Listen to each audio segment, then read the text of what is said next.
Have you ever heard of a book that no one in the world can read? For over 600 years, the Voynich Manuscript has stumped the brightest minds on the planet. It is a codex filled with a script that looks like a real language but matches no known alphabet. And the illustrations, they're even weirder plants that don't exist. Strange astrological diagrams, and tiny figures bathing in green liquid. This isn't a prop from a fantasy movie. It's a real artifact that continues to defy every attempt at understanding. Today, we're diving deep into the story of the world's most mysterious book. The modern history of the manuscript begins in 1912 when an antique book dealer named Wilfred Voynich stumbled upon it in a collection of old manuscripts in Italy. He was immediately captivated. The book's vellum pages were filled with this elegant, flowing script and illustrations that were both beautiful and utterly baffling. Voynich became obsessed with deciphering it, convinced it held some profound, lost knowledge. He dedicated the rest of his life to solving its puzzle, but ultimately, he failed. His obsession, however, is what gave the manuscript its name and launched it into the public eye as a legendary enigma.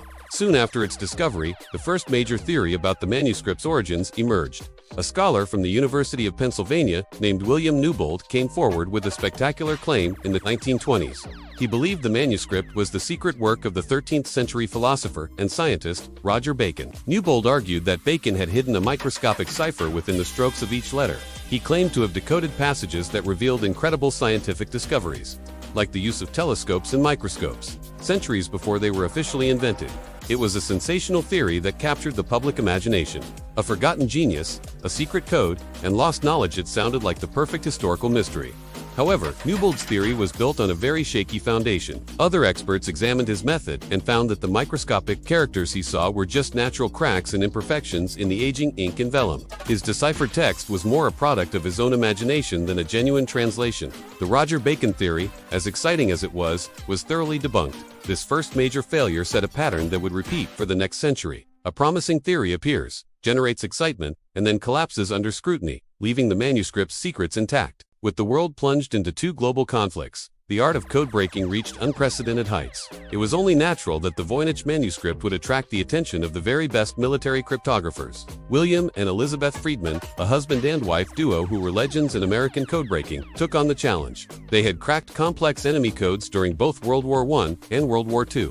If anyone could solve the Voynich, it was them. They assembled a team, the first Voynich manuscript study group, and spent years applying the same rigorous techniques they used against military ciphers. They analyzed letter frequencies, word patterns, and linguistic structures, searching for any weakness in the code. But the manuscript resisted all their efforts. The text had statistical properties that were unlike any known language or any typical cipher. For example, some characters appeared almost exclusively at the beginning of words, others in the middle, and some at the end, a structure seen in some real languages. Yet, other patterns made no sense at all. After years of intense work, even the great William Friedman had to admit defeat. He concluded that the manuscript wasn't a simple substitution cipher. He speculated it might be a constructed, artificial language, something designed from scratch. The failure of the world's top codebreakers only deepened the mystery. If they couldn't crack it, who could? Fast forward to the digital age. With the advent of powerful computers and artificial intelligence, researchers gained a whole new arsenal of tools to throw at the Voynich manuscript. Linguists and computer scientists began running massive statistical analyses on the text. They used AI algorithms to search for hidden patterns, grammatical rules, and underlying structures that the human eye might miss. Some of these studies did yield intriguing results.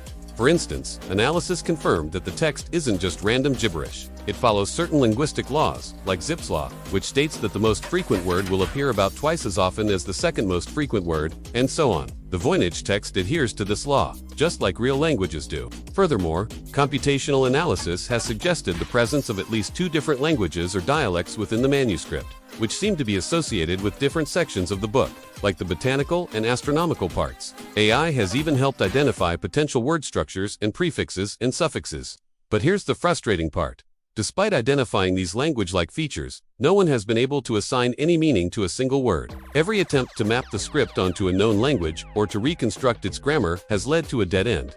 The computers can tell us asterisk how asterisk the text is written, but not asterisk what asterisk it says.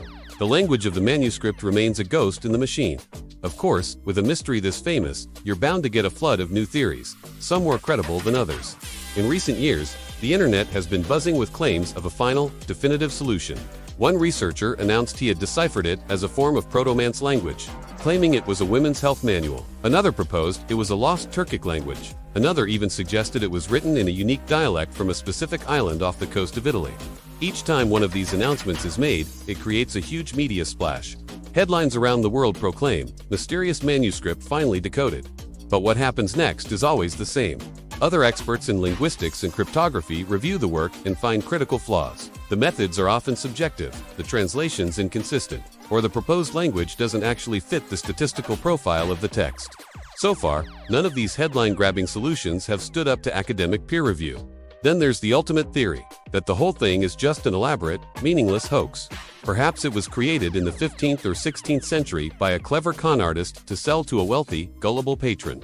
The text would be intentionally nonsensical, designed to look profound but mean absolutely nothing. This is a tempting idea because it would explain why no one can read it. However, the hoax theory has problems too. Creating over 200 pages of consistent, structured gibberish that mimics real language is incredibly difficult, especially without computers. The text is too complex and internally consistent to be the result of someone just randomly scribbling. The author, whoever they were, clearly followed a set of rules. So, was it a genius hoaxer or the author of a real, lost text? This debate continues to be one of the central arguments in Voynich studies. The manuscript seems to live in that strange space between a meaningful text we can't understand and a meaningless text that is too sophisticated to be nonsense. So, where does that leave us? After a century of modern investigation, from early 20th century scholars to World War II codebreakers to today's AI, the Voynich manuscript remains as undeciphered as the day Wilfred Voynich found it. Every attempt to unlock its secrets has only added another layer to its legend. It's a mirror that reflects the obsessions and theories of whoever looks into it. Is it a lost language, a complex cipher, a scientific encyclopedia, a magical grimoire, or the most brilliant hoax in history? We still don't know, and maybe that's the point. The value of the Voynich manuscript might not be in the message it hides, but in the endless curiosity and human ingenuity it inspires. It is a puzzle that has been passed down through generations, waiting for the one person, or perhaps the one technology, that can finally turn its strange, elegant symbols back into words. What do you think? Is there a key we're all missing, or are we chasing a ghost? Let me know your theories down in the comments. Thanks for watching, and if you enjoy diving into history's greatest unsolved mysteries, make sure to subscribe and hit that notification bell so you don't miss our next adventure. See you next time.